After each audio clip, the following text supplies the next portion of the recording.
This is the CleanView Compact Vacuum Cleaner.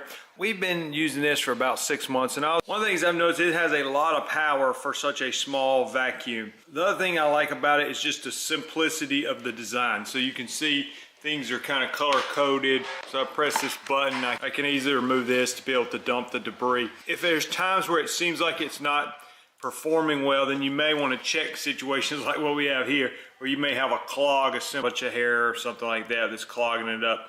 So just make sure, even if this part is empty, make sure it's not clogging somewhere like that.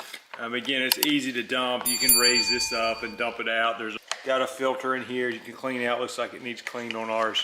Also this tube that comes off of it is pretty powerful as well. So sometimes for like cleaning out around the couch cushions or something like that, then you've got a powerful suction tube here that works well. So we've been very happy vacuum. We have hardwood floors, but we typically use it to vacuum the rugs within our house, and it's worked well for us.